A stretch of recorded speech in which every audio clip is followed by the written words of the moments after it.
বেনজির আছে, র্যাব আছে, আছে, সবকিছু তো ওদিকেই তো কাম করাইছে। ওরা কাজ করে, আমরা গুন্ডা আছে, পুলিশ আছে, পুলিশের তো আমার গুন্ডা, গুন্ডা লাগে না তো। He has the power of Bangladesh Army. He has the power of his brothers because they are gangsters. They are mafia. Sheikh Hasina, the mother of mafia, the mother of mafia, the mother of mafia, the mother of mafia. বিগত 1 ফেব্রুয়ারি 2021 আল জাজিরার investigative unit Bangladesh বিষয়ক এক চাঞ্চল্যকর documentary প্রকাশ করে, যেখানে উঠে আসে ঢাকা মাফিয়ার লোমহর্ষক সব তথ্য। চমকে ওঠে পুরো বিশ্ব। কিভাবে পুরো একটি দেশ চলে যেতে পারে মাফিয়া পরিবারের হাতে, কিভাবে একটি দেশের সেনাপ্রধান হতে পারে ভয়ঙ্কর কোনো মাফিয়া চক্রের মাস্টার মাইন্ড। আল জাজিরার এই ডকুমেন্টারি স্পষ্ট করে দেয়, কথিত গণতন্ত্রের মানসকন্যা শেখ হাসিনার আসল রূপ হল দ্য মাদার অব মাফিয়া। 1 ঘন্টার এই ডকুমেন্টারিতে উঠে আসে এমন সব মাফিয়া গ্যাংস্টারদের নাম যারা বর্তমানে গোটা বাংলাদেশকে নিয়ন্ত্রণ করছে। এই তালিকার শীর্ষে আছে প্রধানমন্ত্রী Sheikh Hasina, the mother of mafia; সেনাপ্রধান general Aziz Ahmed, the big boss of mafia gang; IGP Benazir Ahmed, mafia সিন্ডিকেটের প্রথম সারির বস; স্বরাষ্ট্রমন্ত্রী, মাফিয়া সিন্ডিকেটের প্রথম সারির বস; সেনাপ্রধানের 3 ভাই, ঠান্ডা মাথার খনি হারিস আহমেদ ওরফে মোহাম্মদ হাসান; সন্ত্রাসী আনিস আহমেদ; সন্ত্রাসী জোসেফ আহমেদ। প্রিয় দর্শক, এই ভয়ঙ্কর মাফিয়া চক্রের হাতে বন্দী বাংলাদেশ এবং বাংলাদেশের মানুষ। তবে আল জাজিরার ডকুমেন্টারিতে মাদার অব মাফিয়ার কথা উঠে এলেও একটি বিষয় আড়ালে থেকে গেছে। Who is the father of Dhaka mafia? কে নাড়ছে এই মাফিয়া চক্রের মূল কলকাঠি? এই প্রশ্নের উত্তর পেতে শেষ পর্যন্ত আমাদের সঙ্গে থাকুন। ভয়ঙ্কর ঢাকা মাফিয়া উত্থানের পটভূমি। ঢাকার মোহাম্মদপুরে বাস করত মাফিয়া মাস্টারমাইন্ড সেনাপ্রধান আজিজ আহমেদের পরিবার। আজিজ ছিল তার 5 ভাইয়ের মধ্যে দ্বিতীয়। পরিবারের আর্থিক অবস্থা অত্যন্ত খারাপ ছিল। বাবার স্বল্প আয়ে তাদের পরিবার ঠিকমতো চলত না। 1981 সালে আজিজ আহমেদ বাংলাদেশ সেনাবাহিনীতে যোগ দেয়। বাকি 4 ভাই হারিস, আনিস, জোসেফ ও টিপু ঢাকার মোহাম্মদপুরে একটি ক্রিমিনাল গ্যাং তৈরি করে। খুন, চিন্তায়, চাঁদাবাজি এবং রাজনৈতিক নেতাদের আশ্রয় প্রদান ইত্যাদি ছিল তাদের প্রধান কাজ। ঢাকার মোহাম্মদপুর এরিয়া ছিল একরকম তাদের শাসিত অঞ্চল। 1981 সালে হাসিনা বাংলাদেশে ফিরে এসে রাজনৈতিক কার্যক্রম শুরু করে।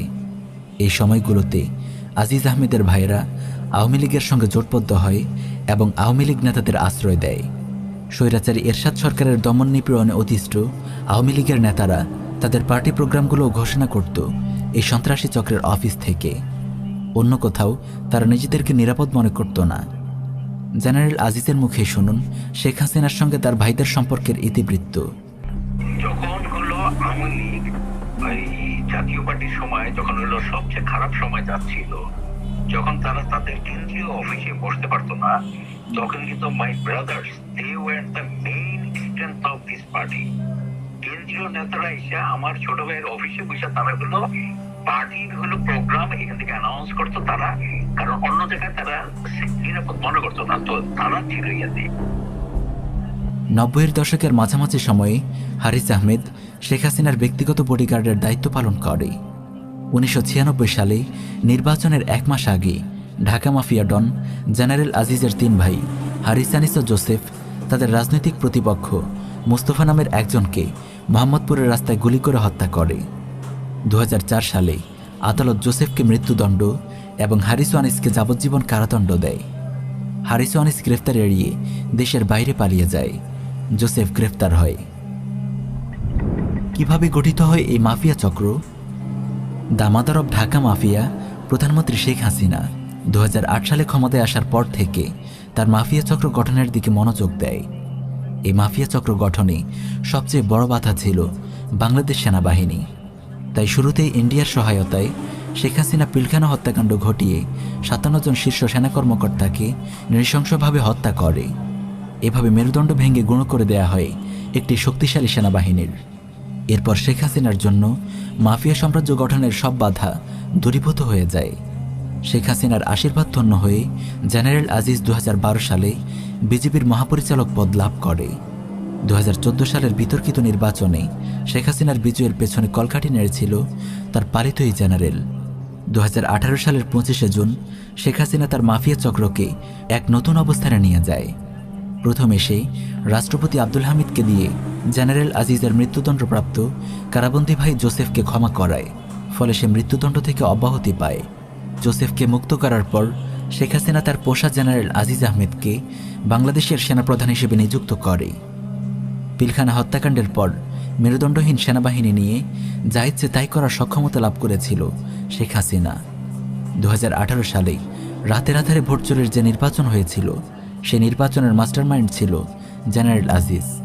সেনাপ্রধান হিসেবে সে তার সর্বোচ্চ ক্ষমতার ব্যবহার করেছে শেখ হাসিনাকে ক্ষমতায় আনতে। এভাবে সেনাবাহিনী, পুলিশ, বিজিবি ও র্যাব সহ দেশের সকল শক্তিকে কক্ষিগত করে শেখ হাসিনা গড়ে তোলে তার গ্রেট মাফিয়া সাম্রাজ্য। মাফিয়া ডন জেনারেল আজিজের কুকীর্তি। 2014 সালে তৎকালীন বিজেপি মহাপরিচালক mafia don general Aziz Ahmed তার পলাতক ভাই খুনি হারিস আহমেদকে তার মাফিয়া কার্যক্রমের অংশ হিসেবে ইন্ডিয়া থেকে হাঙ্গেরি নিয়ে যায়। জেনারেল আজিজ তার জন্য একটি ভুয়া আইডেন্টিটি তৈরি করে দেয়। বিজেপি মহাপরিচালক হিসেবে নিজের প্রভাবকে কাজে লাগিয়ে সে তার ভাইয়ের জন্য জাল বার্থ সার্টিফিকেট, জাল এনআইডি কার্ড, জাল পাসপোর্ট, এমনকি জাল ম্যারেজ সার্টিফিকেটও বানিয়ে ফেলে। খুনি হারিস আহমেদের নতুন নাম হয় মোহাম্মদ হাসান। এই নামেই খুনি হারিস আহমেদ তার মাফিয়া কার্যক্রমের অংশ হিসেবে হাঙ্গেরি ও ফ্রান্সে তার ব্যবসা শুরু করে। মাফিয়া ডন জেনারেল আজিজের সহায়তায় হাঙ্গেরিতে সে বাংলাদেশের আন্তর্জাতিক বিনিয়োগ এবং লেনদেনগুলোতে মিডলম্যান হিসেবে কাজ করে আর হাতিয়ে নেয় কোটি কোটি টাকা। জেনারেল আজিজ শেখ হাসিনার নির্দেশে বিজিবি ও সেনাবাহিনীকে একটি ভাড়াটে গুন্ডা বাহিনীতে পরিণত করে। কুখ্যাত মাফিয়া ডন জেনারেল আজিজ ভালো করেই জানে শেখ হাসিনার নির্দেশে দেশ ও দেশের মানুষের সঙ্গে যে গাদ্দারি সে করেছে, আর্মি চিফ পদ থেকে অবসর নেওয়ার পর সে কোনোভাবেই আর বাংলাদেশে নিরাপদ নয়। তাই তার ভবিষ্যৎ পরিকল্পনা হলো অবসর নেওয়ার পর সে ইউরোপ পালিয়ে যাবে। সেখানে তার ভাই হারিসের মাধ্যমে প্রতিষ্ঠিত বে অফ বেঙ্গল কোম্পানির ডিরেক্টর জেনারেল হবে আর ইউরোপময় ঘুরে বেড়াবে। র্যাব ও পুলিশ দুটি গুন্ডা বাহিনী। এই মাফিয়া সাম্রাজ্যের অফিসিয়াল গুন্ডা বাহিনী হল র্যাব আর পুলিশ। মাফিয়া ডনরা হুকুমের গোলাম এই গুন্ডা বাহিনীকে নিজেদের স্বার্থে ইচ্ছেমতো ব্যবহার করে। ঘুষখোর পুলিশের অফিসাররা সবসময় এমন জায়গায় বদলি হতে চায় যেখানে ঘুষ বেশি পাওয়া যায়, আর এই পোস্টিং পরিবর্তনে কোটি কোটি টাকা আয় করে মাফিয়ার শীর্ষ নেতারা, যাদের মধ্যে আছে স্বরাষ্ট্রমন্ত্রী আসাদুজ্জামান খান, পুলিশের আইজিপি বেনজির আহমেদ এবং জেনারেল আজিজের ভাই সন্ত্রাসী হারিস আহমেদ। হারিস আহমেদের মুখেই শুনুন। পুলিশগুলো এখানে এই ওসিমন্ত্রীগুলোর পোস্টিং করতে কিরকম টাকা করতে আমি আপনার এয়ারপোর্ট থানার ওসি মিনিমাম 10 কোটি টাকা, 5 কোটি টাকা অ্যাকচুয়ালি ট্রান্সফারের টাকাটা খায় ও মিনিস্টার, আইজি, পুলিশ কমিশনার। মনে করুন 5 কোটি টাকা কন্ট্রাক্ট করলে 3 কোটি টাকা দিয়ে 2 কোটি টাকা আপনার এরকম আছে। মাফিয়া ডন জেনারেল আজিজের ভাই হারিস আহমেদ ইউরোপে বসে র্যাব নামক এই গুন্ডা বাহিনীকে চালায়। হারিসের মুখেই শুনুন।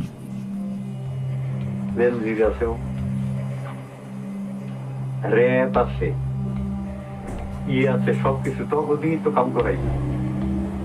এই আনছু আমার গুন্ডা হইলো র্যাব। আমার তো গুন্ডা লাগে না, তো আমার তো এই গুন্ডা, কারো পেলিও কারো ধরো ফেরো।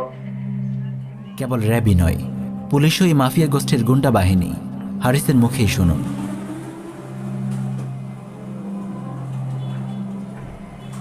ওরা কাজ করে, আমরা গুন্ডা আছে, পুলিশ আছে, পুলিশের তো আমার গুন্ডা, গুন্ডা লাগে না তো। গুন্ডা হন পুলিশ, যার পুলিশ লাইন আছে, তার প্রশাসন আছে, হ্যাঁ হন গুন্ডা। একজন পুলিশ গুন্ডার বক্তব্য আমরা এখানে নমুনা হিসেবে পেশ করছি। এই জাতির পিতার ভাস্কর্য আপনারা ভাঙেন, আপনাদের স্পর্ধা কত বড়। আমি কঠোরভাবে বলতে চাই যে এর পরবর্তীতে যাদেরকে তো ধরা হয়েছে তাদেরকে তো শাস্তির মুখোমুখি, কঠোর শাস্তির মুখোমুখি হতেই হবে।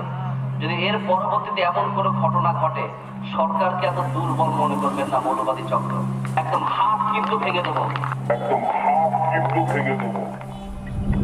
বেনজির আহমেদ জঘন্য এক মাফিয়া সন্ত্রাসীর নাম। জেনারেল আজিজের পর মাদার অব মাফিয়া শেখ হাসিনার পোষা সবচেয়ে বড় গুন্ডার নাম বেনজির আহমেদ। গোপালগঞ্জের এই সন্ত্রাসীকে শেখ হাসিনা একের পর এক প্রমোশন দিয়ে নিয়ে আসে মাফিয়া চক্রের একেবারে শীর্ষ লেভেলে। 2015 সালের 7 জানুয়ারি শেখ হাসিনা তাকে র্যাবের মহাপরিচালক বানায়। তারপর 2020 সালের এপ্রিলে তাকে পুলিশের আইজিপি পদে উন্নীত করা হয়। মিস্টার বেনজির আহমেদকে আমরা প্রায় দেখি মিডিয়ায় বড় বড় কথা বলতে, অথচ সে নিজে হারিসের মতো রাস্তার গুন্ডাদের পালিত কুকুর। সে হারিসের হয়ে বাংলাদেশের নাগরিকদের ফোন ট্র্যাক করে। দেখুন জেনারেল আজিজের ভাই খুনি জোসেফের সঙ্গে মিস্টার বেনজিরের অন্তরঙ্গ মুহূর্তের ছবি। আইনের পোশাক পরা এই কালপ্রিটের হাতে লেগে আছে অসংখ্য মুসলিম তরুণের রক্ত। অগণিত জঙ্গি নাটক সাজিয়ে সে খুন ও গুম করেছে অসংখ্য মুসলিম তরুণকে। একটু আগেই আমরা দেখিয়েছি সন্ত্রাসী হারিস আহমেদের ঘুষখোর সিন্ডিকেটের সেও একজন গুরুত্বপূর্ণ সদস্য। ডকুমেন্টারিতে হারিস আরও বলেছে সে ইউরোপে বসে র্যাব গুন্ডাদেরকে তার প্রতিপক্ষের বিরুদ্ধে লেলিয়ে দেয়। 2019 সালে মোহাম্মদপুরের রাজনীতিবিদ মিজান রহমানের বিরুদ্ধে সে র্যাবকে লেলিয়ে দেয়, কারণ মিজান রহমান হল হারিসের হাতে নিহত মোস্তফা রহমানের ভাই। মোস্তফা রহমানের ভাতিজা মেহেদি হাসানের বক্তব্য শুনুন। Most of the people who is involving in rap, like Lieutenant Colonel or Colonel, they are really close to General Aziz. If General Aziz said, yeah, okay, do it, so that they can do it, because they had the command of General Aziz. He has the power of Bangladesh Army, he has the power of his brothers, because they are gangsters, they are mafia. একজন পুলিশের IGP কাজ করছে হারিসের মতো একজন গুন্ডার পোষা কুকুর হয়ে। লজ্জার ব্যাপার বই কি! শত শত নিরপরাধ মানুষের রক্তে যার হাত লাল হয়ে আছে, ঘুষ ও চাঁদাবাজি করেই যার দিন চলে, এমন একজন শীর্ষ মাফিয়া সন্ত্রাসীর মুখে সন্ত্রাস ও উগ্রবাদ বিরোধী বক্তব্য সত্যিই হাসির ব্যাপার। মিস্টার বেনজিরের কয়েকটি উগ্রবাদী বক্তব্য শুনুন। কিন্তু এখন দেখছি আমরা নিউ ভার্সন অফ ইসলাম, যেখানে ইসলাম শেখাচ্ছে বড় ভাইরা। তো এই যে বড় ভাইয়ের ইসলাম আমাকে বলি, ক্যাম্পাসে বড় ভাইয়ের ইসলাম প্রচার করতে সঙ্গে সঙ্গে আমাকে জানা এই বড় ভাইয়ের ইসলাম আমরা নিশ্চিন্ত করতে চাইছি। So let us know. We don't have to identify yourself. Just send us an email or something like that, and we are here. A বড় ভাইয়ের ইসলাম আমরা ধ্বংস করে দেবো নিশ্চিত। Who is the father of Dhaka mafia? Al জাজিরার documentary অনেক কিছুর পর্দা উন্মোচন করেছে। আমরা দেখেছি প্রধানমন্ত্রী পরিচয়ের আড়ালে শেখ হাসিনার আসল মুখ, দ্য মাদার অব মাফিয়া। দেখেছি সেনাপ্রধানের পদে বসে থাকা গাদ্দার আজিজ আহমেদের প্রকৃত চেহারা, একজন মাফিয়া ডনকে। দেখেছি আইজিপি রূপে মিস্টার বেনজির আহমেদের আসল মুখ, ঢাকা মাফিয়ার একজন বিশ্বস্ত গুন্ডাকে। আরও দেখেছি স্বরাষ্ট্রমন্ত্রী আসাদুজ্জামান খানের ঘুষ সিন্ডিকেট। কিন্তু আমরা কি ভেবে দেখেছি এই মাফিয়া সাম্রাজ্যের মূল কারিগরকে? কার ছত্রছায়ায় 1 দশকেরও কম সময়ে গড়ে উঠেছে এই নজিরবিহীন মাফিয়া সাম্রাজ্য? Who is the father of Dhaka mafia? Al Jazeera এই বিষয়টি এড়িয়ে গেলেও আমরা সেটি দেশবাসীর সামনে স্পষ্ট করে দিতে চাই। ঢাকা মাফিয়ার বর্তমান খলনায়ক হল গুজরাটের কসাই mister Narendra Modi, the father of Dhaka mafia. বাংলাদেশের অনেক মন্ত্রী এ ব্যাপারে সুস্পষ্ট ইঙ্গিত দিয়েছে। প্রধানমন্ত্রী শেখ হাসিনা বলেছে, বাংলাদেশ ও ভারতের ক্রমবর্ধমান অর্থনৈতিক নির্ভরতা আমরা আনন্দের সঙ্গে স্বীকৃতি দেই। পররাষ্ট্রমন্ত্রী আব্দুল মোমিন বলেছে, ভারত ও বাংলাদেশের সম্পর্ক স্বামী স্ত্রীর মতো। স্বরাষ্ট্রমন্ত্রী আসাদুজ্জামান খান বলেছে, ভারত আমাদের পরীক্ষিত বন্ধু। নরেন্দ্র মোদি ভারতের কুখ্যাত জঙ্গি সংগঠন আরএসএসের একজন ঝানু নেতা। 2002 সালে গুজরাটের মুখ্যমন্ত্রী থাকাকালে সে হাজার হাজার মুসলিমকে হত্যা করে। ইতিহাসে এই ঘটনা গুজরাট হত্যা নামে খ্যাত। 2014 সালে ভারতের লোকসভা নির্বাচনে রাজনৈতিক দল বিজেপি থেকে সে ভারতের প্রধানমন্ত্রী নির্বাচিত হয়। প্রধানমন্ত্রী হিসেবে দায়িত্ব গ্রহণের পর থেকেই সে নিরলসভাবে কাজ করে যাচ্ছে জঙ্গি সংগঠন আরএসএসের ড্রিম প্রজেক্ট অখণ্ড ভারতের রামরাজত্ব প্রতিষ্ঠা নিয়ে। ইতিমধ্যে সে অনেক এগিয়েছে।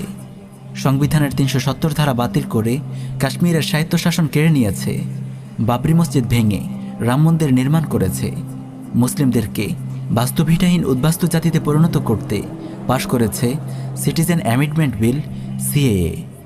এই আইন বাস্তবায়িত হলে ভারতের মুসলিমদের পরিণতি আরাকানের মুসলিমদের চেয়েও জঘন্য হবে। অতি অল্প সময়ে তার অগ্রগতি উপমহাদেশের মুসলিমদের জন্য এক অশনি সংকেত। শেখ হাসিনাকে দিয়ে ঢাকা মাফিয়া প্রতিষ্ঠা গুজরাটের কসাই নরেন্দ্র মোদীর হিন্দুত্ববাদী এজেন্ডারই একটি গুরুত্বপূর্ণ প্রজেক্ট। ভারতের গোয়েন্দা সংস্থা র 2009 সালে বাংলাদেশের ইতিহাসের বর্বরতম হত্যাকাণ্ড ঘটায় ঢাকার পিলখানায়। হত্যা করা হয় দেশের শীর্ষ আর্মি নেতৃত্বকে, ভেঙে গুঁড়িয়ে দেয়া হয় একটি স্বাধীন দেশের সেনাবাহিনীর মেরুদণ্ড। ভারতের র আর শেখ হাসিনার যৌথ উদ্যোগে সংগঠিত এই নৃশংস হত্যাকাণ্ডই বাংলাদেশে রচনা করে একটি মাফিয়া চক্রের ভিত। 2004 সালে ক্ষমতায় আসার পর মিস্টার নরেন্দ্র মোদীর সার্বিক সহযোগিতায় শেখ হাসিনা গড়ে তোলে এই নজিরবিহীন মাফিয়া সাম্রাজ্য। প্রিয় দর্শক, আপনারা জানেন মরণফাঁদ ফারাক্কা, সীমান্ত হত্যা, টিপাইমুখ বাঁধ সহ বিভিন্ন ইস্যুতে ভারতের হিন্দুত্ববাদী সরকার বাংলাদেশের মানুষের ওপর নানানভাবে জুলুম করে আসছে। তবে নরেন্দ্র মোদীর এই মাফিয়া সাম্রাজ্য প্রতিষ্ঠা অন্য সব ইস্যুর মতো সাধারণ কোনো ইস্যু নয়। এই ইস্যুর সঙ্গে জড়িয়ে আছে এদেশের মুসলিমদের ভবিষ্যৎ, আগামী মুসলিম প্রজন্মের ঈমান আর আকীদা ও অস্তিত্ব সংরক্ষণের মতো স্পর্শকাতর বিষয়। হাসিনা আজিজার বেনজির গংরা তো টাকার ক্ষমতার লোভে কসাই মোদের সহায়তায় গড়ে তুলেছে এই মাফিয়া সাম্রাজ্য, কিন্তু মোদির টার্গেট হলো উপমহাদেশের রামরাজত্ব প্রতিষ্ঠা। বাংলাদেশের মুসলিমকে সিদ্ধান্ত নিতে হবে তারা বাংলাদেশের এই মুসলিম ভূখণ্ডকে হিন্দুত্ববাদী ভারতের হাতে তুলে দেবে কিনা, এদেশকেও আরাকান কাশ্মীর গুজরাট হতে দেবে কিনা। তাই এই মাফিয়া সাম্রাজ্যকে ভেঙে টুকরো টুকরো করতে হলে মুসলিমদেরকে প্রস্তুতি নিতে হবে এখনই। আরও জোরদার ও শক্তিশালী করতে হবে দাওয়াহ ও ইরশাদ কার্যক্রম, তৈরি করতে হবে ব্যাপক জনসচেতনতা। তবেই এই হিন্দুত্ববাদী মাফিয়া সাম্রাজ্যের কবল থেকে রক্ষা পাবে এদেশের মানুষ।